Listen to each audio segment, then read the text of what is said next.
વહાલા સ્વજન બંધુઓ, આપ સૌને ખૂબ હેતથી જય શ્રી કૃષ્ણ।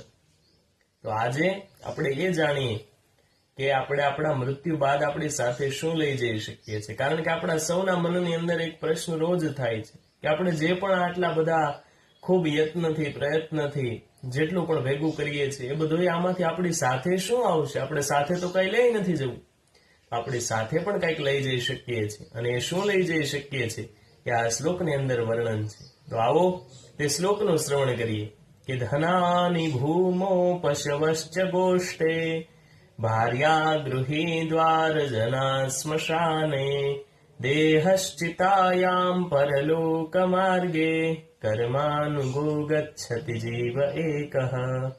કે ધનાની ભૂમો પશવશ્ચ ગોષ્ઠે, કે ધન છે, આપણે જે ખૂબ મહેનત કરીને ધનને પ્રાપ્ત કર્યું છે એ બધું તો આ પૃથ્વી પર જ રહી જશે।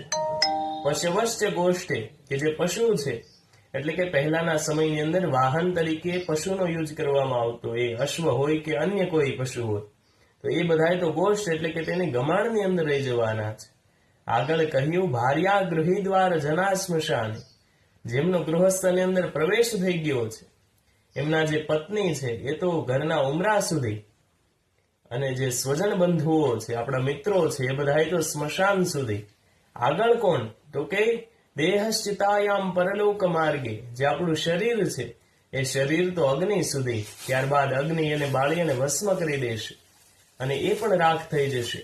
તો આપણી સાથે માત્ર ને માત્ર શું આવશે? તો કે કર્માનુગો ગચ્છતિ જીવ એકઃ, માત્ર ને માત્ર આપણા કર્મ જ આપણી સાથે આવશે। એટલા માટે શાસ્ત્રોએ આપણને કહ્યું કે કર્મ છે એ સારા કરો, કારણ કે તમારા દેહ પણ નહીં આવે, કોઈ પણ વસ્તુ નહીં આવે, માત્ર ને માત્ર પરલોક સુધી આવશે તે માત્ર ને માત્ર તમારા કર્મ છે। માટે આપણે સૌ સારા કર્મ કરીએ અને આપણી સાથે કર્મને સારા લઈ જઈએ। એટલી વાત સાથે આપ સૌને જય શ્રી કૃષ્ણ।